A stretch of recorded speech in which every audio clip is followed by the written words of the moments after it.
Big love and respect. Welcome back to the party. We're about to get real dizzy up in here. Okay.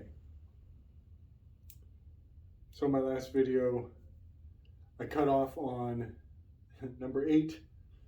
This is the controller with the shadow of lust. In Enneagram culture, they will use the word leader.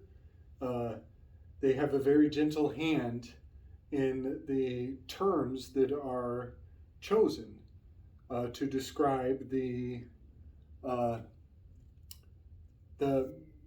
meditative virtues of these personality types. And I just want to put into context some of I'm moving away from that self-help Enneagram PG-13 public-facing application, and we're going right into the heart of some of the occult synonyms that are hiding just underneath, just below the realm of perception. I'm taking this to a very, very risky level of potential disambiguation. I'm thinking of what is going to come forward out of this work. I'm thinking of it in terms of synonyms of disambiguation and de-occulting to foster a grimoire that renatures the consensus aversion to spirit. I really had to boil my thoughts down to get that sentence out. These are, and also I'm loving this word, spirotonality. Like spirituality, I think what is coming forth out of this work is spirotonality. Because it has musical truth backing up all of what I'm saying. We are dealing with the harmony of the body, the remedial healing potential of the soul of man, the psychology of humanity, and the battle of the principalities in high and low places. That's what's coming forward. Spirotonality. I like that. Somebody asks, are you religious? I'll be like, no, I'm spirotonal. I'm spirotonal, man. De-occulting and fostering a grimoire to renature the consensus aversion to spirit. Again, nature is the 9. Nature is the natural, ultimate jurisdiction in this realm. All of the simulacrum, simulation overlay, the WYRDs, the words that create the Weltanschauungskrieg, the worldview warfare, all of that can be laid to waste. The truth of human nature unpacks out of the dynamics of this Enneagram in a really fun way. So let's get started. I've put all of the shadow aspects of each personality in black, labeled against the wall of Plato's cave. These are the shadows, the darkness, that are cast in a mesmeric pattern generated from a central light source that the occupants of the cave are unable to look into the light. They are positioned such that all they perceive is the shadow. And today, consensus reality has a strong aversion to the spiritual value of these words. And so I just want to create a safe space where we can reinvigorate the true internal conflict of humanity and see it in ourselves and each other, so that we can all work against these tendencies, these bad habits that are baked into our epigenetic memory, and move forward with clarity and a nice form, a nice kung fu stance that cannot be knocked off of. Indolence is Belphegor. Sloth is Belphegor.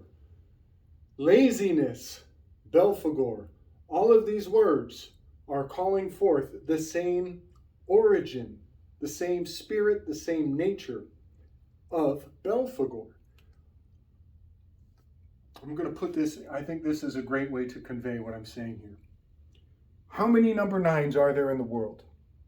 How many number 9s are there? How many number 9s? Well, there's nueve, there's niet, there's niche, there's 9, there's 8 plus 1. These are all different ways to say 9. You could make almost an infinite amount of ways to say 9, but those are ways to say 9. How many 9s are there? There's only one 9. Everything else is just a synonym. Everything else is just a metaphor, a medium, a go-between to express 9-ness. And so what we're doing here, indolence, sloth, laziness, we're refining it down to its singular origin point, the entire concept as 9-ness reduces to the word Belphegor, the infernal spirit of sloth. Wrath, anger, rage, all synonyms for Satan. Pride, synonym for Lucifer. Deceit does not have an infernal spirit. It was late to the party. I think I sense the handiwork of a particular angel in this location. We'll get to that. Envy, many, many words for envy, all synonymous with Leviathan. This is the boiling down the dregs. This is the bottom line of what it all reduces to. Greed, mammon. Another great word for greed is intolerance.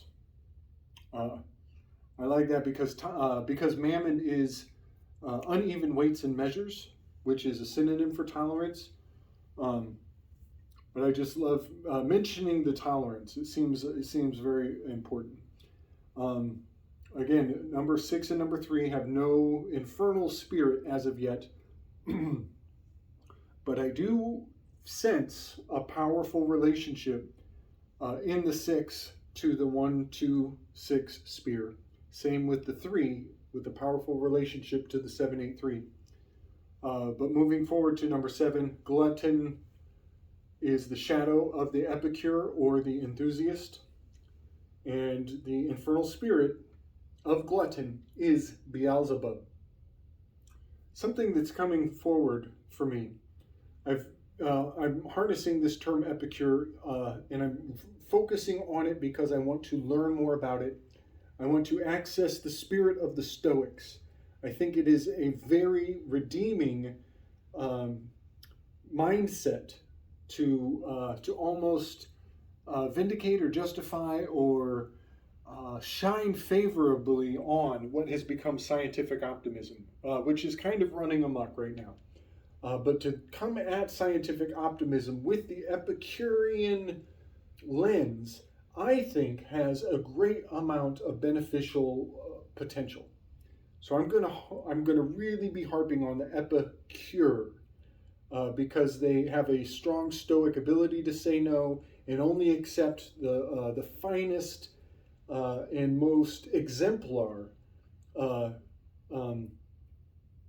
information. So I'm using this word epicure quite intentionally. And then lust is the infernal spirit of Asmodeus. Now, what becomes very fun is we're going to also bring the angels forward. Many of the angels. Now, the angels, of course, have they have an organization. I am quite aware of the seraphim, cherubim, thrones, the dominions, the virtues, the powers, the principalities, the archangels, and the angels. I'm aware of the 9 echelons of heaven. I'm quite aware of that systematically. And I will be drawing upon it to some degree, but everybody should be aware that in our last works, we were dealing with the Philosophorum, we were dealing with the Symposium of the Greeks, which means we were dealing with reason. We were in the domain of reason, which is very socially acceptable. And right now, we're taking a huge leap into faith. We're going right out of the occulted world of psychology, and we are going right into the dominion of faith, which is a captured industry. And so, yes, these words have a Judeo-Solomonic, Middle Eastern root. Get over it. It is between reason and faith, the 2 wings with which man lifts himself up. And we are compromising between the philosophers, the angels, and the demons. We're dealing with all of those energies as they have very crystal clear dynamics. They play out like a chessboard, and that's exactly what I'm trying to elucidate, to draw a map of the rock, scissors, paper, the body, this heart, and the mind of man is the Rochambeau, and that is the party we are going to have going forward. So we've listed the infernal spirits in black, and if you go back quite a few videos, I brought forward the remedial virtues that are basically the antidote to fight against the shadow of each personality station. So sympathy is a wonderful antidote for somebody with too much lust, because they are plagued by Asmodeus. So sympathy will chase Asmodeus away. Indolence, also known in the spiritual realm as Belphegor, is remediated by solitude and diligence. Patience fights off wrathfulness and puts Satan in check. Magnanimity blasts Lucifer in the face. Kindness puts envy, who is Leviathan, quite in your command, eating out of your hand like a puppy. Temperance will shame Mammon right out of the room. Abstinence cuts Beelzebub off at the knees. These are fighting words. These are fighting words. We are bringing the power of these hidden synonyms to the front of our consciousness. And we are going to win this battle every time. When I started this project, I really believed that it would be just as simple as putting Michael on the position of Lucifer, and that it would just cancel out alchemically. I thought for sure Michael would be synonymous with magnanimity enough to put pride in its place. And that is why the story was not told to us so simplistically. Because the angels don't work on the same dynamics as the infernal spirits. The infernal spirits are, how do I say this? Simple. They're simple. They're below us. They are under us. They envy us because we are the agents of our hands. It is in our hands to take control of the situation. And We are gifted and favored by the archangels.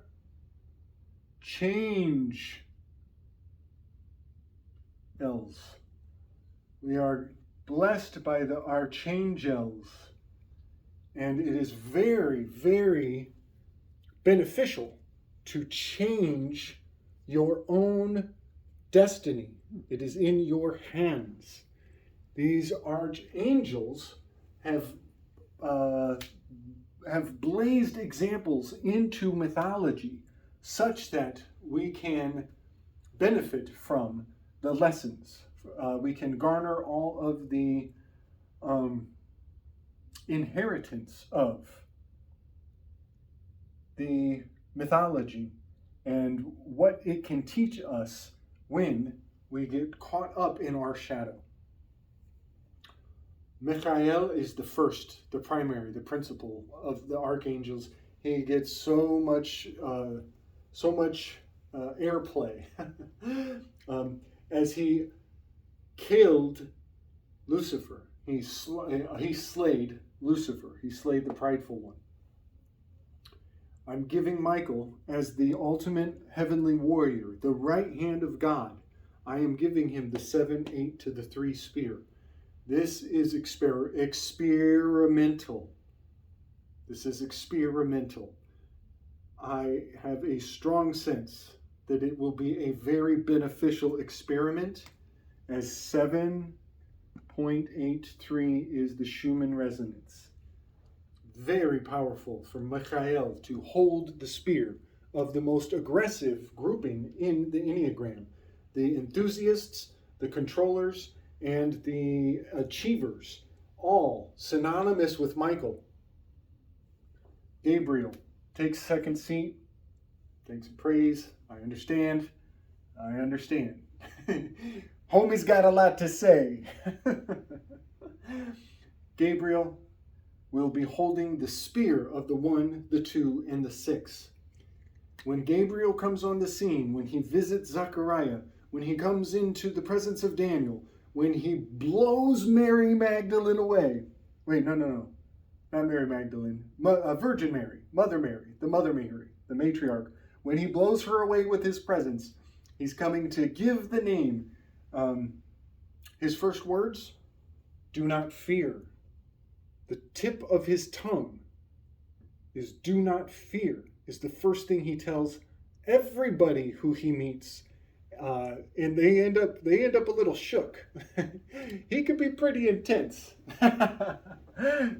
1, 2, and 6 is the most reserved. It's actually the most introverted of all of the trines.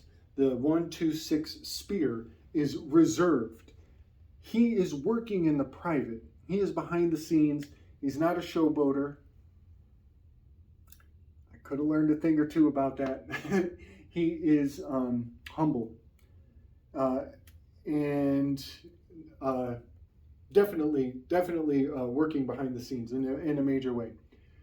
The number 3 angel is generally Raphael. In terms of publicity, airtime, reputation, whatever you want to call it, Raphael takes seat number 3 and is known, I'm pretty sure it's synonymous with healing, like physicians.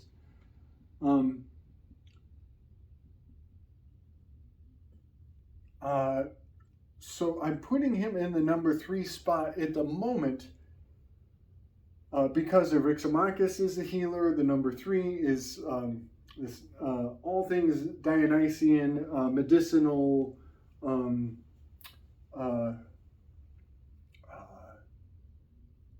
even scapegoat ritual involves putting the poison into externalized vessel and removing it from the community, even symbolically. And Raphael is, pretty sure he's the one who slays Asmodeus eventually in the book of Enoch. But what's interesting about Raphael being number 3 is that in certain texts, in the Solomonic text, Uriel angel number 4 on the popularity list, he comes along and he usurps Raphael. He takes his place and moves Raphael to number 4, and Uriel moves into the number 3 in certain stories, which is a fascinating echo from when Eryximachus was down here, and Aristophanes was in the 3rd seat, and Eryximachus de-seated Aristophanes, and they switched places in the symposium. I'm seeing a fascinating echo from the Philosophorum of the symposium work played out in the angelic realms, where Uriel replaces Raphael, just like Eryximachus replaced Aristophanes. Now, this technology is much more complicated than this little board could ever convey. But what I think I want to do regarding this flip-flopping of Raphael and Uriel, until I get a better handle on it, I'm going to place Raphael and Uriel in the 5 and the 4 spot, because I think they are holding the neutral spear.